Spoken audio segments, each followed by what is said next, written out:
मुख्यमंत्री भूपेश बघेल ने कहा कि जनजातियों के लिए लाए गए योजनाओं से लोगों को संतोष मिला है। अब बिल्कुल छोटे कस्बों में भी बाइक के शोरूम खुल गए हैं। बाइक है तो सड़क चाहिए ही, वहीं सड़क का विरोध अब नहीं होता है। वहीं उन्होंने बताया कि लोगों को रोजगार भी मिल रहा है। दंतेवाड़ा में डेनेक्स की फैक्ट्री भी है, 1500 लोग वहां काम कर रहे हैं। इसके साथ ही कई तरह की अहम जानकारी जब भूपेश बघेल द्वारा दी गई है। सारे जो संगठन के लोग हैं उन्होंने कहा कि मैंने कहा एक रास्ता है अध्यादेश लाने का, दूसरा विधानसभा का।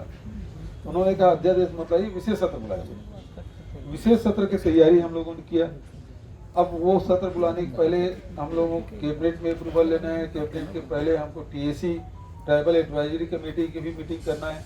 तो सारी तैयारी करने में समय लगता है और इसलिए हमने 1-2 दिसंबर को, क्योंकि अब 1 दिसंबर 2 दिन के इसलिए करना पड़ा क्योंकि मनोज मंडावी जी हमारी विधानसभा के उपाध्यक्ष थे, उनको श्रद्धांजलि देनी होगी और दूसरे दिन पे इसमें चर्चा होगी, इसलिए हमने 2 दिन का रखा। लेकिन अब हमारे आदिवासी समाज के लोग बहुत भोले भाले होते हैं और इसमें कुछ लोग विघ्न संतोषी लोग घुस के उनको बरगलाने का काम तत्काल बुलाना चाहिए। तो तैयारी करनी पड़ेगी, आपको तैयारी के लिए समय चाहिए और कोई अब 15-20 दिन में ऐसा कुछ नहीं हो सकता जिससे 15-20 दिन के समय में कोई पहाड़ टूटने वाला नहीं है जिसे तत्काल कर दिया। उसे तैयारी लगेगी। भाई टीएसी की बैठक बुलाना है, टीएसी की बैठक बुलाने के लिए मतलब ये है कैबिनेट में तत्काल बुला सकता हूँ, लेकिन टीएसी की बैठक है उसको आपको 8 दिन का समय देना ही पड़ेगा, उसको नोटिस देना पड़ेगा, तब आप बुला सकते हैं। उसके पहले आपको 60 नोटिस में आप नहीं बुला सकते टीएसी की बैठक, उसे नियम है। और कैबिनेट की बैठक मैं तो अभी चाहूंगा तो शाम को बैठक चलो आ जाओ। कैबिनेट के लिए अलग है, टीएसी के लिए अलग है, तो विधानसभा की उसको प्रोसेस है। विधानसभा अध्यक्ष के पास है, राज्यपाल से अनुमति, ये सारी चीज सब तो प्रधान है। अब ये कुछ लोग बोलेंगे तत्काल बुलाना चाहिए, इसे वो भड़का के फिर गांव-गांव में बैठक करके बोलेंगे आप आंदोलन में नहीं जाओगे तो आपको दंड किया जाएगा। तो ये कुछ ऐसे लोग हैं जो समाज में घुस गए हैं और जो बदलाने का काम कर रहे हैं। भारतीय जनता पार्टी समय इन लोगों मुंह नहीं खुलता था और 2004 का आदेश है, 2011 तक के वो लोग चुप बैठे रहे। 7 साल कम नहीं होता और यहाँ 15 दिन के रुकने के लिए तैयार नहीं। ये बड़ी हास्यास्पद स्थिति है। पूरे समाज को मैंने आश्वस्त किया, सार्वजनिक रूप से बोला कि जो संविधान में व्यवस्था है, चाहे अनुसूचित जाति का है, जनजाति का है, पिछड़े वर्ग का है, जो प्रावधान है, जो ईडब्ल्यूएस के जो प्रावधान भारत सरकार ने किया है, वो सब हम दे के रहेंगे। इसके लिए मैंने सार्वजनिक रूप से कहा है और अभी भी आपसे कहा, आपके माध्यम से पूरे प्रदेश को कह रहा हूँ, निश्चिंत रहें। चिल्हाटी 2 जगह बैठ मुलाकात कार्यक्रम और उसके बाद सामाजिक संगठनों से भी मुलाकात हुई और अभी तक के लगभग 43 विधानसभा हम लोग कंप्लीट कर चुके हैं।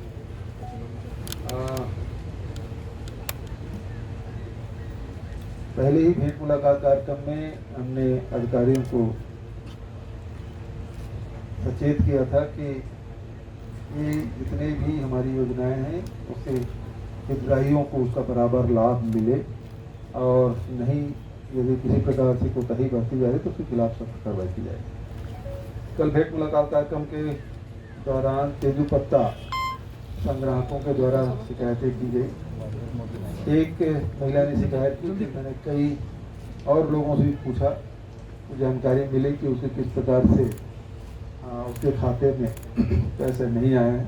तो मैंने जांच के निर्देश दे दिए हैं।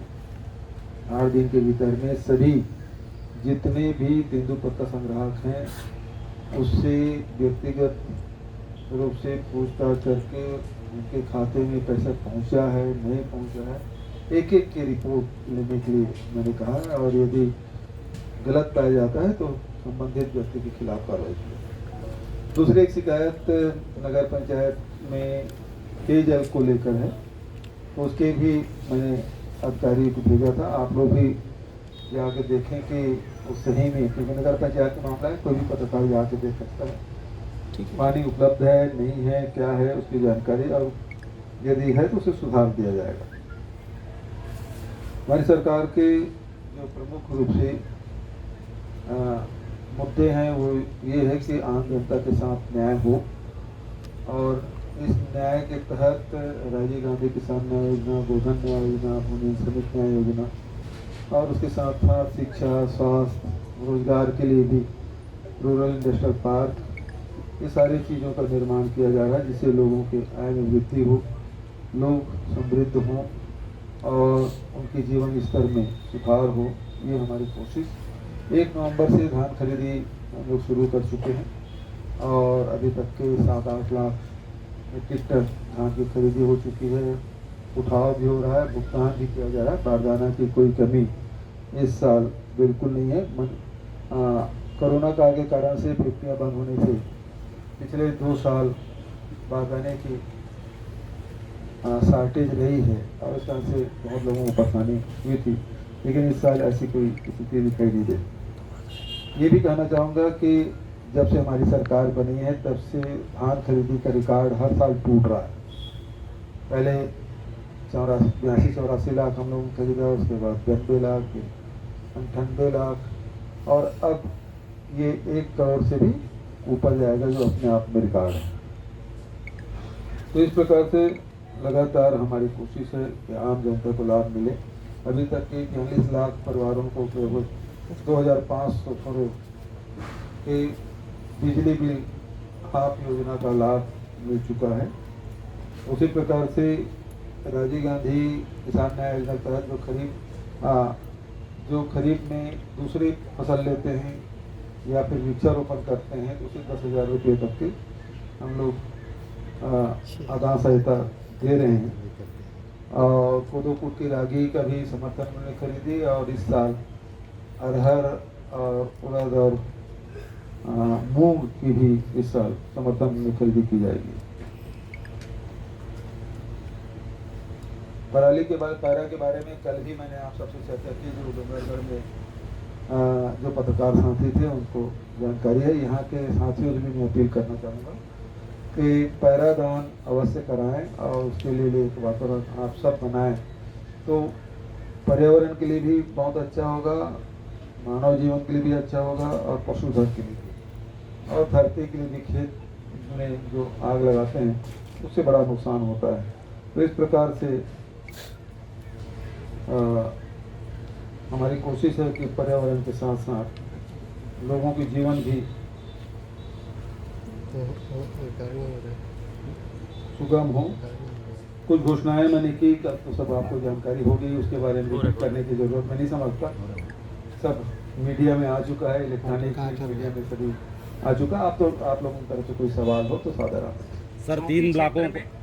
3 ब्लॉकों को लेकर एक जिला बनाया गया सर, और अभी भी स्थिति यहाँ की ये बनी हुई कि 150 से 200 किलोमीटर से प्रसव पीड़ित महिला या अन्य बीमारी के लोग राजनांदगांव तक पहुँच रहे हैं, जो अपने आप में एक शर्मनाक स्थिति है यहाँ के लिए।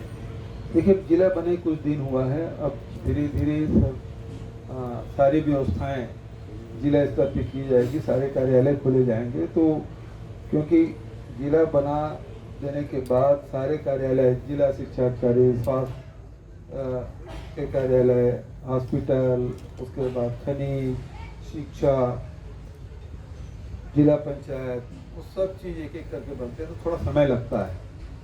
तो सभी कार्यालय जब खुल जाएगा तो निश्चित रूप से वो जो पहले जो पीड़ा थी वो उसमें कमी आएगी। धौलजी क्षेत्र में अवैध उत्खनन का कार्य जोरों पर है, जिसमें अधिकारियों की मिलीभगत है। भाजपा के 2 बड़े नेताओं को लीज में खदान दे दी गई है, नियम कानून को दरकिनार करके। यदि आपके पास प्रमाण हो तो दे दीजिए, मैं उसको जांच करवा लूंगा। जो संबंधित अधिकारी है उसके खिलाफ पेपर कटिंग से नहीं तो आपके पास है, पूरा है, दे दीजिए, वो ले लेंगे। कोई अधिकारी रख ले वहाँ। आदरणीय, मेरा सवाल है, मैं देशबंधु समाचार पत्र से दीपांकर खोबरागढ़। जी बताएं। 32% आरक्षण को लेकर आदिवासी जो समुदाय है वो जगह जगह आंदोलन कर रहा है, और छत्तीसगढ़ राज्य के अंदर में जब से राज्य बना है उस समय से फर्जी आदिवासी के सर्टिफिकेट प्रमाण पत्रों पर कई लोग नौकरी कर रहे हैं। उनके खिलाफ आप क्या कार्रवाई और कब करेंगे? 2 महत्वपूर्ण सवाल, पहला आरक्षण को लेकर और दूसरा फर्जी जाति प्रमाण पत्र को लेकर।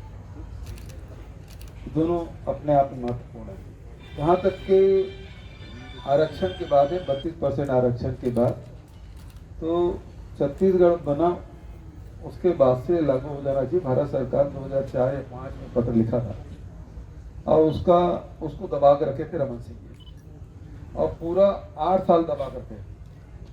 मतलब 2012 में फिर जब आदिवासी आंदोलन 11 में तब जाके लागू किया, और वो भी जो ऐसे लागू किया जिससे वो स्टे मिल जाए, और हुआ यही, कोर्ट में चलता रहा।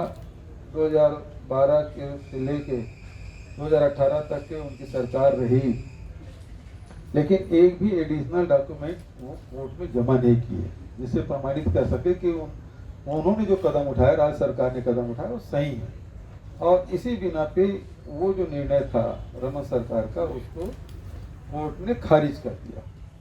खारिज करने के बाद स्थिति ये बनी कि जो मध्य प्रदेश में जो आरक्षण की नीति थी वो लागू हो गया। तो इसके कारण से लोग मेरे पास आदिवासी समाज के जनप्रतिनिधि सारे लोग 3 या 4 मीटिंग मेरी हुई, और उसमें मैंने आश्वस्त किया जो संविधान में व्यवस्था उसको हम लागू करेंगे।